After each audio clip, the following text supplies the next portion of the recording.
Bir şöyle olmalı yani, Kur'an da öyle okunmalı. Müzakere ederek okunmalı. Çünkü Kur'an-ı Kerim'in ve sünnetin veya hakaiki aliye-i ilahiyenin diyelim, ele alınmasını hadis-i şerif takdir ederken müzakere sözcüğüyle takdir ediyor. Diyor ki bir mecliste oturur, Kur'an'ı müzakere ederler. Ve burada tezakür sözü vardır. Tezakür çok basit, sarf ilmine göre tefaül babından, eskiler müşareketün beynel isneyn fesaiden derlerdi. İki kişi ve iki kişiden daha fazlasının iştirakıyla gerçekleştirilen bir ameliye, bir üf'ule, bir aksiyon. Müzakere o zaman iki kişi ve ikiden fazlasını, yani bir cemaatin 4'ün, 5'in, 10'un, 20'nin, 30'un gerçekleştirdiği bir müzakere demektir.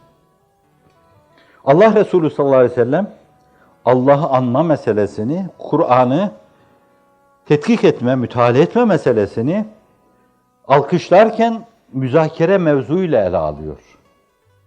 Oturur Kur'an'ı müzakere ederler. Tezakür sözüyle diyor. Demek ki bizim için gösterilen hedef müzakeredir. Kur'an müzakere edilmeli. 5-10 insan bir araya gelmeli. İcabında günümüzde bunlar, bu müzakere eden insanlar içinde tabipler olmalı. Tıbbın bütün dalları. Mühendisler olmalı. Fizikçiler olmalı. İçtimaiyatçılar olmalı. Sosyologlar, psikologlar olmalı. Pedagoglar olmalı. Ruhaniyat erbabı olmalı. Melekuta açık ruhlar olmalı orada.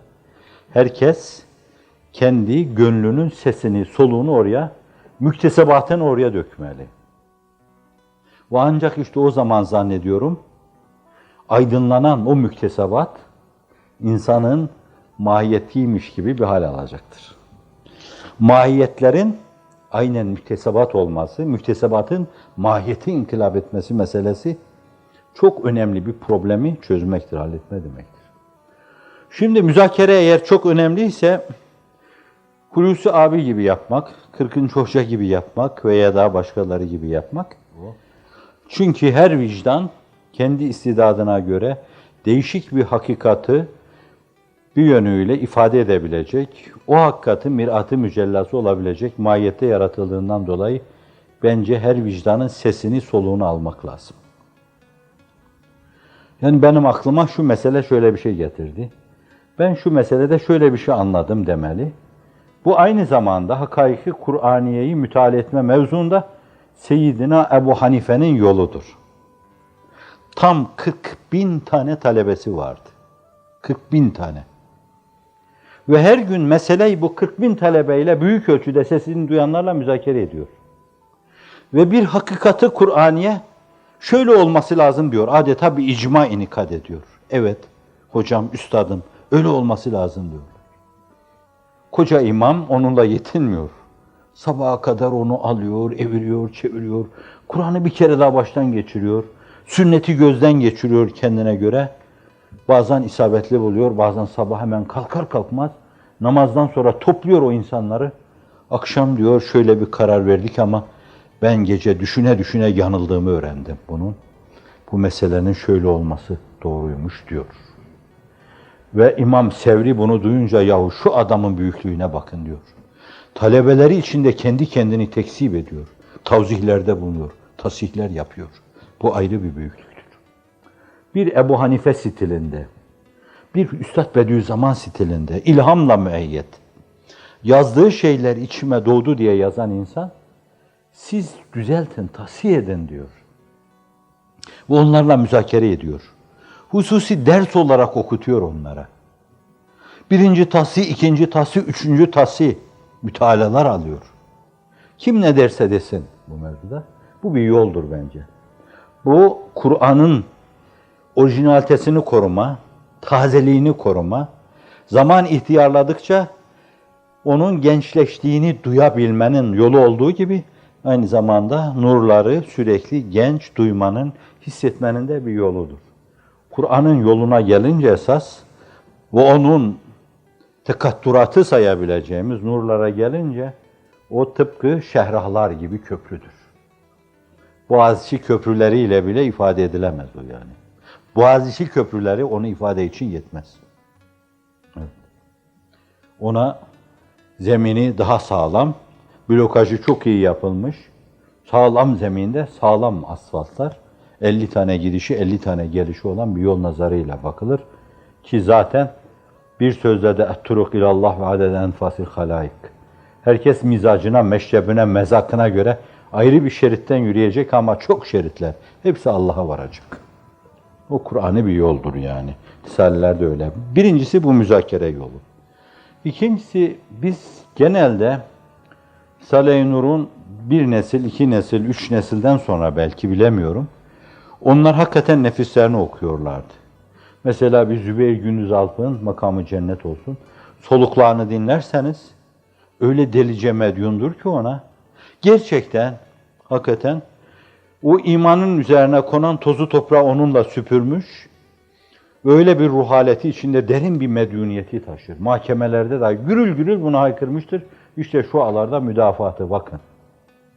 O medyuniyeti duymuştur. Bunlar gerçekten risaleleri kendilerini okumuşlardır.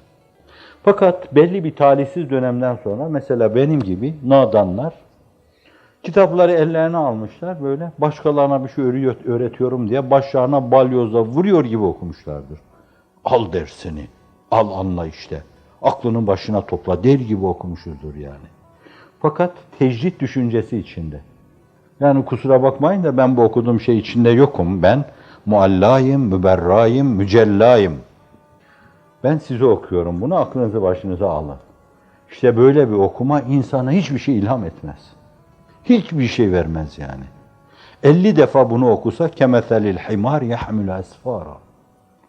Sırtında kitabı taşıyan fakat o kitaptan kalbine kafasına hiçbir şey akmayan şey gibidir işte o. Kur'an-ı Kerim diyor. Tevrat'ı sırtında öyle taşıyanlar vardı. Kur'an'ı da öyle taşıyanlar vardı. Ses ağaları var, ses sanatkarları var. Çok iyi okuyorlar onu. Fakat Kur'an onlara hiçbir şey ifade etmiyor. Evet. İşte nurlar da onu başkalarını okuyan insanların okuma talihsizliğine maruz kalmış, nurları sönmüş, müessiriyeti kırılmış, kalplere ve kafalara ifade edeceği feyzi ifade edemez hale gelmiştir. Ve fakir her zaman arz etmişimdir. Nurlar Kur'an cemaati içinde uğradığı talihsizliğe uğramıştır. Bir kısım böyle basit meşreplere saplanmış insanlar da onu anlamayabilirler. Fakat vicdanını dinleyerek onları okuyanlar okudukça, nefsine hitap ediyor gibi okudukça zannediyorum Allah Allah, hep ben bunu önümde bir rehber gibi görüyorum diyeceklerdir. Kıtmir bu ölçüde okumamıştır. Fakat yine de ben bu duyguyu kaybettiğimi hiç hatırlamıyorum.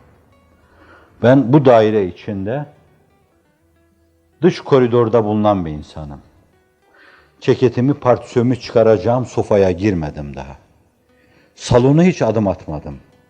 Oysa ki bu mesele salon ötesi harem odasında müzakere ediliyordu. Sadi'nin dediği gibi o hareme mahrem olamadım ben. Ama bir kulağım sürekli o harem odasındaki fısıldamalarda oldu. İşte o kadarıyla bile ben duyabildiğim kadarıyla nurları hep cazip, hep orijinal, hep parlak, hep aşkın buldum. Hep aşkın buldum. Hatta değişik ilimleri, değişik büyük adamları onun ifade tarzı içinde ben başkalarının gördüğünden daha büyük gördüm. Nurlar adesesiyle Abdülkadir Geylani Hazretleri, Kadiri tarikatının büyük şeyhleri, mürşitleri,